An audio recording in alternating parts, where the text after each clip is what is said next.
You're listening to the Cyberwire Network, powered by N2K.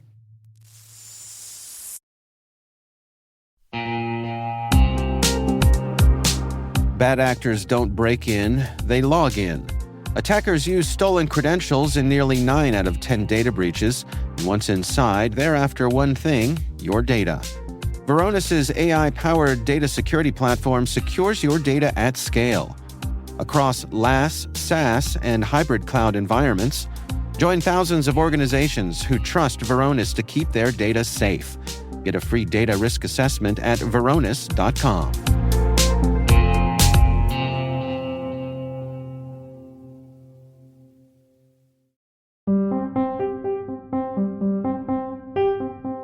My name is Rich Hale. I'm ActiveNav's Chief Technology Officer.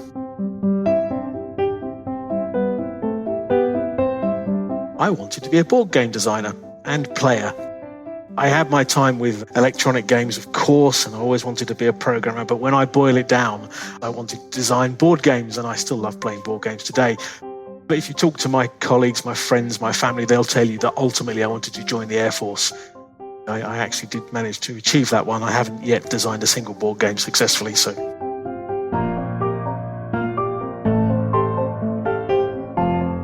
I went through my equivalent of high school, and then I went to university in London, and I studied aeronautical engineering there, and then I went on to the Air Force. I took a year out before I went to university.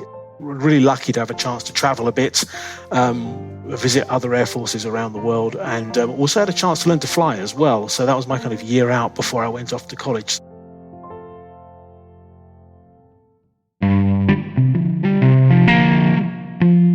For 16 years, I had a really good time. I valued the camaraderie. I valued the sense of purpose. I had a good chance to travel and did some operational tours. I was lucky enough to serve on a wide range of different platforms, from training aircraft to bombers, and all the way into procurement and policy as well. And I did a pretty varied time. I think it positioned me really well for many aspects and left me short of some important commercial lessons I've had to learn quickly since. In the British military, you get to deploy, but to go away and live in another country for a period is an unusual thing. And I was lucky to get 2 years in Texas working with Raytheon Company in a new aircraft acquisition. And what I learned through that process is that really it wasn't the Air Force that was getting me excited. It was the massive change program that comes with procuring a whole new aircraft system. I got a sense that classic military wasn't really my calling.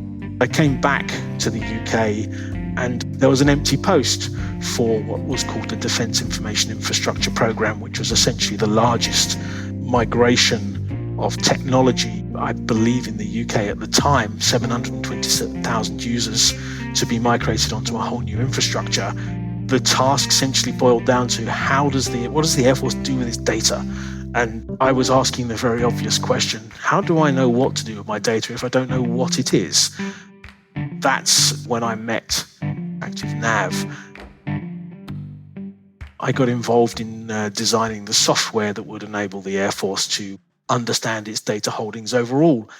I took the MBA, the Masters of Business Administration, in preparation for leaving, and ActiveNav's CEO offered me a job, and here I am.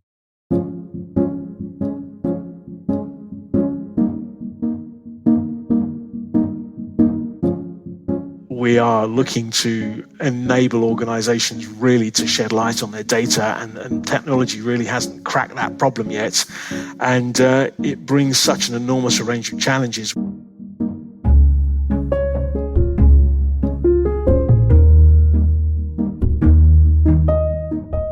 Dark data is all that stuff built up over years and years by users in wild places like SharePoint, in Teams, in Slack, in all the collaborative systems where users get together and work together. And they create an enormous amount of data in very uncontrolled ways.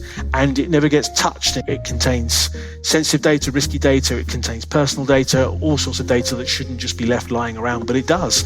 And it exposes organizations to risk, to breach possibilities, a bit like a dark web inside your own organization's intranet. And so our job is to shed light on that so organizations can appropriately secure it and look after it. I spend my time communicating our vision to the business, making sure everyone understands and remains aligned. I'm a big fan of teams and people being aligned. When you grow a business, of course, it's important that everyone works hard, but it's also important that everyone works hard pulling in the same direction. I like to lead with vision. In my recent years in ActiveNav, as we've really started to grow, I've got very excited by flat leadership, flat organization structures, and what I like to think of as servant leadership, which is making sure that teams are well-resourced, well-motivated, well-aligned around the vision, and then empowered to make the change the business needs to make. I spend a lot of time thinking about how I can make my teams cooler, smarter, faster, and trying to climb over what I call my own founder syndrome and let go of the reins as quickly as I possibly can.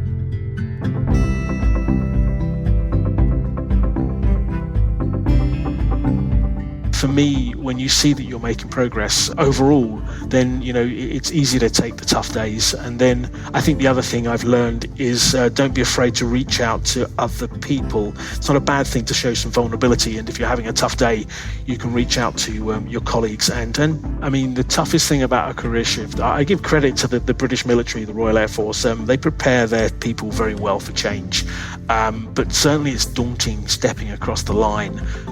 What I would say is you have confidence you can do it. It's worth looking twice before you jump. Make sure that you're not going on a whim, but take a risk, take a chance. I think there are very few things these days which are unrecoverable, and it also always helps to have something smart to say as well, I guess.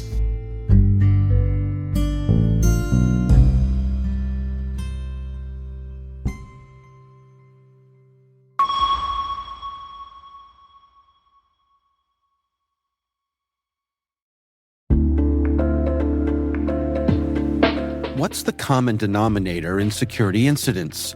Escalations and lateral movement. When a privileged account is compromised, attackers can seize control of critical assets. With bad directory hygiene and years of technical debt, identity attack paths are easy targets for threat actors to exploit, but hard for defenders to detect. This poses risk in Active Directory, Entra ID, and hybrid configurations. Identity leaders are reducing such risks with attack path management.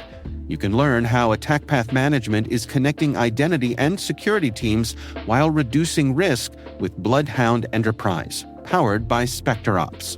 Head to specterops.io today to learn more. SpecterOps, see your attack paths the way adversaries do.